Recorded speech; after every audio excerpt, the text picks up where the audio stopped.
আসসালামু আলাইকুম সুপ্রিয় দর্শক, আপনাদের জন্য আজকে একটি গুরুত্বপূর্ণ বিষয় শেয়ার করবো আপনাদের সাথে। সেটি হলো, একজন পেশেন্ট আমাদের কাছে এসেছেন তার এক্স-রে নিয়ে। তো এই এক্স-রে বিষয়টা আমরা পেশেন্টকে বুঝিয়ে দিব, সেটা আপনাদের সাথে আমি মনে করলাম যে শেয়ার করা অনেক দরকার বা জরুরি।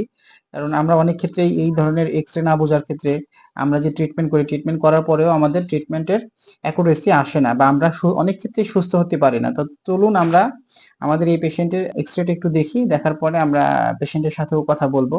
তো আসুন আমরা আমাদের পেশেন্টের এক্স-রেটা আসলে প্রথমে দেখি। আমাদের এক্স-রেটা যদি আমরা দেখতে পাই, তাহলে দেখা যাচ্ছে এটা আমাদের পেশেন্টের একটা কোমরের এক্স-রে, যেটা আমরা লাম্বোস্যাক্রাল স্পাইন বলে থাকি।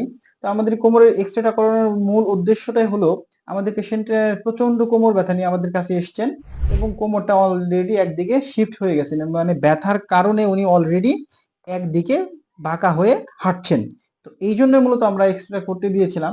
তো এক্স-রে করে আমরা যেটা পেলাম, সেটা দেখতে পাচ্ছি যে আমাদের যে কোমরের যে স্পাইনের যে হাড়গুলো রয়েছে, সেই স্পাইনের হাড়ের যে আমাদের একটা কার্ভেচার থাকে, লর্ডোরেটিক কার্ভেচার, সেটা অনেকাংশে কমে গিয়ে এটা একদম সরাসরি সোজা হয়ে গিয়েছে, যেটা আপনারা অলরেডি দেখতে পাচ্ছেন যে একদম পুরোপুরি স্ট্রেট হয়ে গেছে, লাইক এস ব্যাম্বো বাঁশের মতো স্ট্রেট হয়ে গেছে। তো ব্যাম্বো বাঁশের মতো যখন এটা স্ট্রেট বা সোজা হয়ে গেছে, তো এই প্রত্যেকটা হাড়ের মাঝখানে যে গ্যাপটা আমরা দেখতে পাচ্ছি, এই গ্যাপে হচ্ছে আমাদের যে ডিস্ক থাকে। তো ভার্টিব্রাল যে এই ডিস্ক থাকে, এই ডিস্কটা অনেক ক্ষেত্রেই তার যে স্বাভাবিক কার্যক্রম সেটা সে স্বাভাবিকভাবে করতে পারছে না, যার ফলে তার এইখানে এক ধরনের সিমটমস এর তৈরি হচ্ছে, যেটা আমরা অনেক কি বলি, এটাকে পেইন বা ব্যথা। এটা যদি আমরা ল্যাটারাল ভিউ এর কথা বললাম, তো এখন যদি আমরা অ্যান্টেরিয়র পোস্টেরিয়র ভিউটা দেখি, তাহলে এপি ভিউতে আমরা দেখতে পাচ্ছি যে এইখানে তার যে স্পাইনের যে স্ট্রাকচারের যে কলাম, এই হাড়টা যদি আমরা খেয়াল করি, এখানে যে বডি, সেই বডির অনেকটা এই দিকে একটা অংশ আমরা দেখতে পাই যে ট্রান্সভার্স প্রসেস L5 এর যে বডিটা রয়েছে, ভার্টিব্রাল বডি, তার যদি আমরা এখানে ট্রান্সভার্স প্রসেসটা খেয়াল করি, এই যে ট্রান্সভার্স প্রসেসটা খেয়াল করি, তাহলে দেখা যাচ্ছে এই ট্রান্সভার্স প্রসেসটা একদিকে আস্তে আস্তে কাছাকাছি চলে আসছে, মানে এটা একদিকে চেপে যাচ্ছে বা একদিকে চলে আসতেছে।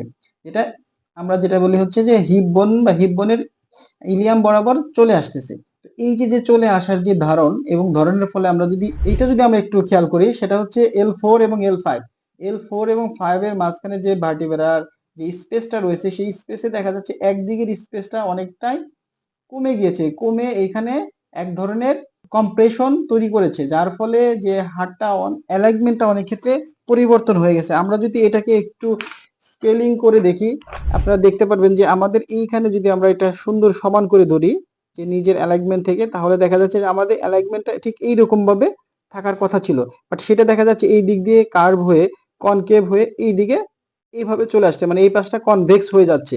তো এই যে যে প্রবলেমটা, এই প্রবলেমের ফলে পেশেন্টের মূলত পেইন কমছে না। ট্রিটমেন্ট নিয়েছেন এবং নিয়ে আমাদের কাছে এসছেন, এবং নেওয়ার পরেও তার ব্যথা যে যন্ত্রণা বা তীব্র যে ব্যথার যে সমস্যা, সেই সমস্যা থেকে কিন্তু তিনি পরিত্রাণ পাচ্ছে না। কিভাবে বা পাবেন?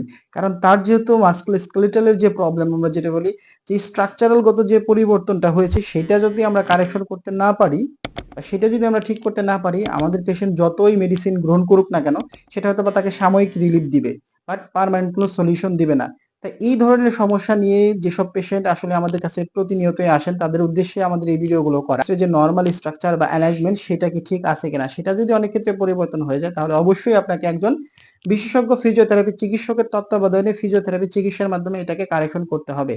নতুবা এই সমস্যা আপনাকে কিছুদিন পর পর ফিল করতে হবে, এবং এই ব্যথা পূর্ণাঙ্গ রূপে আপনি সুস্থ হতে পারবেন না এই ব্যথা থেকে। তো ধন্যবাদ সবাইকে। আশা করি ভিডিওটি সবাই দেখবেন এবং ভিডিওটি শেয়ার করে দিবেন, যার মাধ্যমে যারা এই ধরনের বিশেষ করে কোমর ব্যথায় ভুগছেন এবং দীর্ঘদিন যাবত শুধু ব্যথার ওষুধ খাচ্ছেন, টেস্ট করতে যাচ্ছেন, কিন্তু তার চিকিৎসার সুফল পাচ্ছেন না। তো আগে এই ধরনের এক্স-রেটা নিজেরা বুঝবেন, বোঝার পরে দেন পরবর্তীতে একজন বিশেষজ্ঞের মাধ্যমে চিকিৎসা করাবেন। অবশ্যই আশা করি দ্রুতই বিশেষজ্ঞ চিকিৎসকের মাধ্যমে যদি চিকিৎসাটা করাতে পারেন, অবশ্যই সুস্থতা লাভ করতে পারবেন। আপনাদের জন্য যেহেতু আমরা নিয়মিত সচেতনতা বৃদ্ধির জন্য এই পোস্টগুলো বা ভিডিওগুলো করে থাকি, তো আপনাদের যদি কারো কোনো এই ধরনের সমস্যায় ভুগে থাকেন এবং এই ধরনের সমস্যা রিলেটেড কোনো কোয়েশ্চেন যদি আপনাদের থাকে, তাহলে অবশ্যই আমাদের পেইন রিলিফ ফিজিওথেরাপি সেন্টারে যে ফেসবুক পেজটি রয়েছে, সেখানে আপনারা চাইলেই কমেন্টস করতে পারেন, অথবা আমাদেরকে সরাসরি মেসেজ বা ইনবক্স পাঠাতে পারেন। আমরা চেষ্টা করব আপনাদের সেই মেসেজ বা প্রশ্নটির যথার্থ উপযুক্ত উত্তর দেওয়ার জন্য। এবং এর পাশাপাশি আরো বলতে চাই যে এই ভিডিওটি দেখার মাধ্যমে নিজেও সচেতন হন এবং অন্যকেও সচেতন হতে সাহায্য করুন। ধন্যবাদ সবাইকে।